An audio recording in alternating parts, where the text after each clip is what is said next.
Assalamualaikum warahmatullahi wabarakatuh. Bertemu lagi dengan Ibu Tanti. Sekarang kita akan membahas tentang penataan produk di supermarket. Ini merupakan bagian dari SOP penataan produk bagian kedua. Nah, penataan produk untuk food, non-food, household, toys, dan stationery di supermarket yang harus diperhatikan adalah produk yang dipajang pada gondola harus terisi penuh. Apabila produknya kosong atau tinggal sedikit, maka lakukanlah yang disebut dengan facing up. Artinya, semua produk dimajukan ke depan supaya tetap tampak penuh. Berikutnya, produk dan merek tertentu yang perputarannya cepat atau biasa disebut dengan produk fast moving sebaiknya dipajang lebih banyak. Sementara itu, untuk produk yang perputarannya lambat atau produk slow moving, jumlah produk yang dipajang lebih sedikit. Penempatan produk fast moving sebaiknya berada pada bagian depan yang mudah dilihat oleh konsumen. Apabila produk ditata pada rak susun yang sasaran konsumennya adalah orang dewasa dan remaja, produk dengan kemasan paling kecil diletakkan pada rak di atas dan kemasan paling besar diletakkan di paling bawah. Label harga dan informasi produk bertujuan menyampaikan informasi harga dan produk kepada konsumen, sehingga label harga diletakkan pada shelving yang tepat di bawah tiap-tiap produknya. Selanjutnya, produk yang ditata harus dikelompokkan berdasarkan kelompoknya masing-masing. Lalu, produk yang ditata harus dilengkapi dengan price card yang berisi informasi lengkap mengenai produk, seperti nama produk, kode produk, supplier, harga jual, nomor rak, jumlah minimum stok, dan lain-lain. Lalu dalam penataan produk juga pada rak, produk ditata dari kiri ke kanan secara urut mulai dari ukuran kecil ke ukuran besar. Selanjutnya, pemajangan suatu produk semestinya juga memperhatikan tanggal masuk produk tersebut. Penataan produk kosmetik. Nah, kalau sekarang penataan produk kosmetik yang berada di area khusus.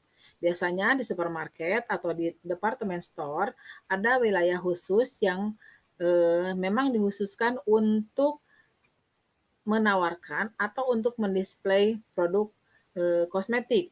Nah, biasanya produk yang disimpan atau yang ditata itu masih berkaitan, seperti produk perawatan tubuh, kemudian produk perawatan tubuh itu misalnya lulur, masker, hand body, pembersih muka, parfum, dan sejenisnya ditaruh berdekatan. Kemudian produk ini ditata menggunakan gondola dan rak.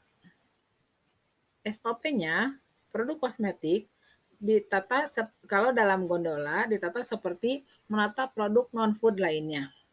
Produk kosmetik juga dapat dipajang pada satu area khusus, yaitu counter kosmetik. Nah, media dan alat yang biasa digunakan untuk penataannya adalah lemari showcase, palet media makeup, cermin kuas, dan tisu. Counter biasanya menyediakan tempat demo makeup dan ruang tutorial, ruang facial. Sekarang bagaimana kita menempatkan produk kosmetik di area khusus tersebut? Yang pertama, produk dikelompokkan berdasarkan mereknya. Yang kedua, kelompok brand yang cukup terkenal dapat diletakkan di depan dan dekat dengan pintu keluar masuk pengunjung, sedangkan yang lainnya agak ke dalam. Yang ketiga, produk ditata di showcase palet berdasarkan spesifikasinya. Misalnya, lipstick dengan lipstick, kemudian eyeshadow dengan eyeshadow, dan lain sebagainya. Yang keempat, koleksi yang sering dicari konsumen dan paling laku diletakkan paling atas atau paling depan. Selanjutnya, media untuk demo makeup juga harus tersedia sebaiknya. Kemudian, kondisi area harus tertata rapi, bersih, dan berkesan mewah. Dan juga harus ada karyawan atau sales promotion girl yang bertugas menjaga display tersebut. Juga dia bertugas memberikan informasi kepada pengunjung yang menanyakan hal-hal yang terkait dengan produknya. Lanjut dengan penataan produk fresh. Nah, untuk penataan produk segar atau produk fresh tidak jauh berbeda dengan penataan produk supermarket pada umumnya. Perbedaannya hanya terletak pada penggunaan tempat dan pemajangan produk dan tindakan yang harus dilakukan agar produk tetap segar. Nah, penataan produk sayuran. Kualitas sayuran dapat dilihat dari kesegaran ikatan ukuran dan jenis bentuk serta warnanya. Kemudian juga produk sayuran dikelompokkan berdasarkan jenisnya masing-masing. Yang merupakan sayuran daun dengan sayuran daun lagi, yang berupa buah dengan buah-buahan lagi, bunga dan dengan bunga lagi, dan lain sebagainya. Lalu arus perputaran pemajangan adalah first in first out, karena produk sayuran ini lebih cepat rusak. Label dan POP harus terpasang. Nah, penataan produk buah-buahan. Buah yang dipajang harus berkualitas, di mana kualitas itu ditentukan dari tingkat kesegaran, ukuran buah, serta kondisinya tidak cacat atau tidak busuk. Kemudian juga warna harus seimbang. Jangan merah terlalu banyak, sementara yang hijau yang kuningnya sedikit. Buah yang dipajang adalah buah yang datang terlebih dahulu atau metode first in, first out tadi. Nah, lanjutnya buah yang dipajang pada bins dibedakan antara buah lokal dengan buah impor. Kenapa? Karena harga tentu juga pasti berbeda. Kemudian buah yang dikemas dipajang pada showcase. Lalu buah yang dikemas menggunakan styrofoam tidak perlu dipasangi POP, tetapi setiap kemasannya harus dipasangi label yang berisi informasi nama, berat, dan harga buah tersebut.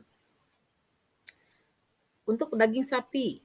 Nah, daging sapi yang dipajang itu harus berkualitas dengan kesegaran yang sudah ditentukan. Biasanya kalau dari warnanya itu merah muda, bukan merah tua. Daging dipajang sesuai dengan kelompoknya. Pisahkan dari bahan mentah dan hasil olahan. Kelompoknya itu maksudnya daging itu kan macam-macam tuh. Ada daging sengkel, ada daging lamusir dan lain sebagainya. Nah, itu dipisahkan berdasarkan kelompoknya. Lalu daging segar dikemas menggunakan styrofoam dan diberi label yang berisi nama daging, berat, dan harganya. Daging segar dapat berupa daging utuh dan daging giling. Daging segar juga dapat dipajang dengan wadah nampan tanpa dikemas dengan styrofoam, yang bertujuan memudahkan konsumen untuk memilih potongan daging yang diinginkannya.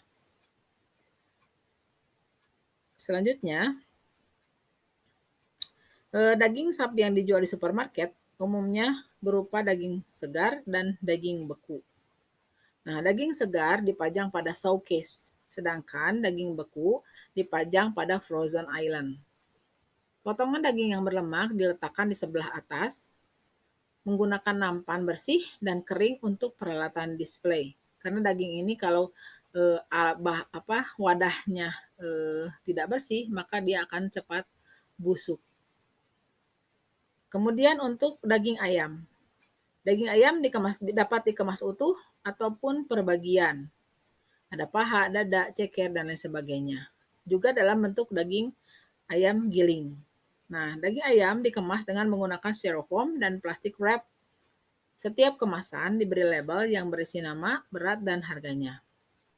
Produk olahan ayam juga tersedia ya, seperti chicken dan lain sebagainya. Fried chicken maksud saya. Penataan produk untuk ikan. Nah, ikan basah dipajang di atas es serut. Kenapa harus di atas es serut?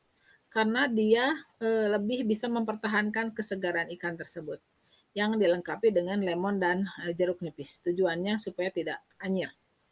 Tersedia juga akuarium yang berisi ikan yang dijual dalam keadaan hidup. Di tempat pemajangan ikan juga harus disediakan mangkuk yang berisi air dan potongan es jeruk nipis untuk cuci tangan konsumen. Produk olahan ikan diletakkan di tempat khusus yang dekat dengan ikan segar. Mencantumkan POP dan tersedia tempat khusus untuk mengemas dan membersihkan ikan. Ikan filet dapat dikemas dengan styrofoam yang dibungkus dengan plastik wrap. Kemudian dairy ya, dairy itu biasa susu dan olahannya. Produk dikelompokkan berdasarkan jenisnya. Antara itu susu segar, yogurt, keju, dan lain sebagainya, atau berdasarkan kegunaannya. Komposisi warna, label, dan merek menghadap ke depan. Pemajangan selalu dirapihkan, selalu terlihat cukup dan berkesinambungan. Jadi tidak boleh kosong ya. Oke, terima kasih sudah menyaksikan. Semoga kalian selalu sehat, selalu bahagia.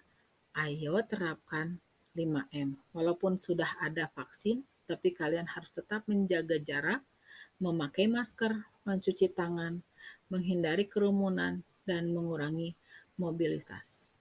Terima kasih. Assalamualaikum warahmatullahi wabarakatuh.